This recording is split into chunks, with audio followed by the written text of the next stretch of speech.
Good morning. I'm coming to you from my kitchen today. I'm Donnie from the Philomath Montessori School, and I'm doing some flower arranging. And I want to teach you some flower arranging tips and techniques. Please ask your parents' permission before you get out any of these things, before you take any flowers, and you may need their help for some of this. So please talk to your parents before you begin this project. I'm working at the sink today, but if I wasn't working at the sink, I could work at a table. If I work at a table, it's very important to protect the table. Some people wonder where we at the Philomath Montessori School get our practical life underlays. Our practical life underlays come from fabric stores. One can go to a fabric store and ask for vinyl or oilcloth, and they can cut it to the right size for a practical life underlay to protect their table. But I've used other things. I've used cookie sheets with a towel underneath. I have used flexible cutting mats. So if you work at a table, protect that surface. You could do flower arranging outdoors. You could do it on the floor, on a sidewalk, or a driveway if it was safe to do that, or at an outdoor table. If you were working outdoors, maybe you would fill your vases and basins and things with the garden hose turned on low. I'm using my sink. I used my faucet to fill my basin with water. Whoops, I didn't fill it, but it's partially filled with water. And that's where I'm going to cut my flowers. I'm going to cut my flowers underwater. I cut the stems underwater. And people always ask, why do you do that, Donnie? I do that because the flower stem needs to draw water up to bring it up to the flower itself. If the flower itself gets water, it will stay fresh and hydrated. Hydrated means full of moisture. Are you hydrated? I hope you're drinking enough water. You need to be hydrated too. So if I cut the stem underwater, the water rushes right into the stem, and it doesn't give any air bubbles a chance to form in the stem. If air bubbles form in the stem, they can be like a plug or a stopper that doesn't allow the flower stem to draw water up to the flower. So that's why I cut my flower stems underwater. But you don't have to. It's a great thing if you can do it. But if it's not possible, maybe you don't have a basin. If it's not possible, then you don't have to do it underwater. If you don't have a basin like I have here, maybe you have a plastic storage tub. You could use that to hold your water. But like I said, you don't have to do it underwater. It's not mandatory. Let's talk about a small child getting up to this big tall sink. Some of you have step stools. That's great. If you don't have a step stool, you could ask your parents permission to use a chair. Now, if you use a chair to get up to the counter or to the sink, always use the back of the chair at the front of your body. You don't want the chair back here behind you. If I were standing or kneeling on this chair and I started to fall backwards, I don't want the back of the chair behind me, because that will keep me from jumping off and saving myself. Always use the chair backwards if you need to use a chair to get up to the sink. And please ask your parents' permission.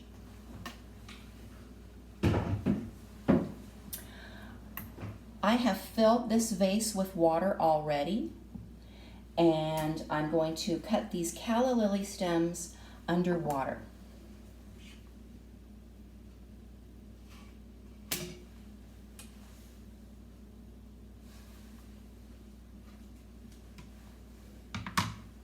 This one's too tall also, I'd like it to be about that tall, so I'll cut it here.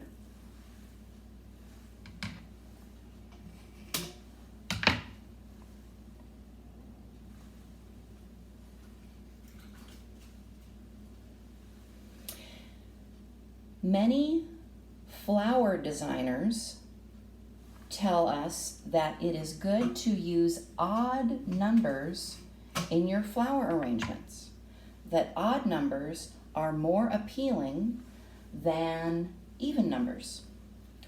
So I could use my 3 flowers here, or I could add some foliage. These are the leaves of the calla lily plant. They'll look nice in there. And if I put 2 of them in there, see how tall. About like that tall.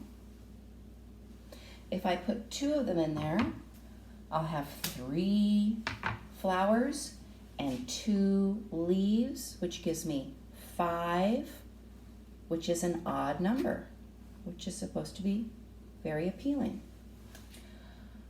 I think that looks great. There's one. Now, what if you don't have any vases? What if you don't have any vases? What could you do? Well, you could use a glass, a drinking glass, perhaps. Or you could use a tin can, an aluminum can. Once the top is cut off, that's a cylinder, and that will hold water just like a vase. Let's see. You could use a bowl. Look, here is a bowl that I put some water in, and I am just floating these sempervivums. These aren't even flowers. These are plants. These are sempervivums, also known as hen and chicks, hens and chickens, or hen and biddy. And I'm just floating them in water. You can do that trick with a single flower. It looks very nice. A nice roundish flower like a dahlia or a rose or a, oh goodness, what else? A chrysanthemum would be nice. Something roundish to float in a bowl. Just 1 or 2 looks really nice. What if you don't have any flowers? Well, you can make a very nice arrangement with just foliage, just leaves. Can make a really lovely looking arrangement. Let me hold this up so you can see that better. Isn't that elegant and sophisticated? Of course, that is a very special vase. This morning, I cut a petunia and a geranium off my plants on the porch. People do not think of petunias and geraniums as great plants for cut flower arrangements, but they will last in a vase 2 weeks. That's a really long time. So I recommend you try that. Another tool I brought for my flower arrangements today is my hammer. What? A hammer? Why do you need a hammer for flower arranging? Well, you see, this morning I cut some lilacs. Lilacs have woody stems. And unlike the tender stem of the calla lily, sometimes a woody stemmed plant has a hard time drawing water up to the flower to keep it fresh and hydrated. So we have to open up that stem. Now, this lilac is too tall for my vase. I want it to be about that tall. And these scissors will not cut this woody stem. Pruners would cut this woody stem, but pruners are not safe for children to use alone. If you are allowed to use pruners while you're gardening or flower arranging, please always make sure that there is a grown-up nearby supervising you. These are very sharp and dangerous. But look, we don't absolutely have to have a cutting tool for this project. I'm going to snap this stem with my hands. There. And I'm just going to pull it apart. I just pulled it apart. Now, remember how I said the stems wouldn't draw water up very well on a woody plant like a lilac? So I'm going to open it up by smashing the end of it with a hammer.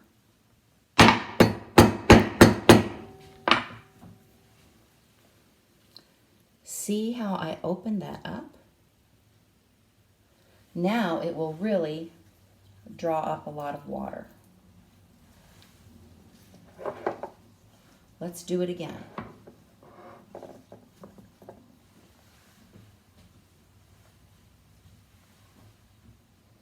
That one's just about the right length, but I want to remove this foliage.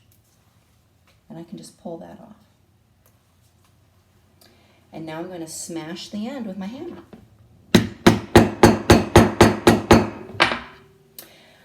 Can you imagine yourself doing this outside on a sidewalk? I'm using a cutting board. Please do not hit your kitchen counters with a hammer. I'm using a cutting board. But if you were outside, you could do it right on the sidewalk or the driveway, I think. Maybe check with your parents.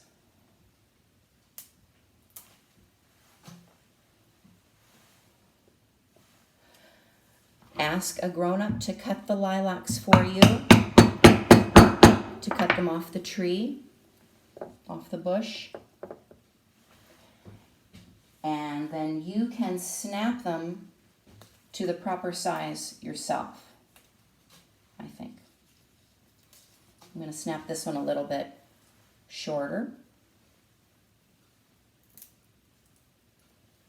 I see the bark peels off. That is so fascinating. You see the bark? Strips of bark. People do things with bark. They make baskets out of bark. They weave it together. The Northwest Native Americans even wove it together to make cloth out of bark. All right, so here is my lilac flower arrangement. Oh, wow, that looks really nice. Very, very pretty. Okay, it's cleanup time. Really important.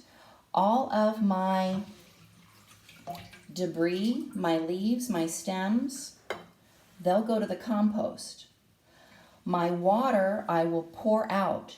If I were working outside doing flower arrangements, I would take my water and I would pour it on a plant or on a tree so that they could have the water and it wouldn't go to waste. Let's see, am I forgetting to tell you anything? Please be careful with the glass vases, particularly if you are barefoot. If you are barefoot and you accidentally drop or break a glass vase or jar, please call for help right away. Don't walk around in broken glass, particularly barefoot. Get help. And I hope you enjoy flower arranging this spring and summer, and foliage arranging. Don't forget to arrange those leaves as well. Get your parents' permission, get your parents' help, and enjoy the beauty of nature. Thanks for coming to this lesson on flower arranging. Have a beautiful day. Bye-bye.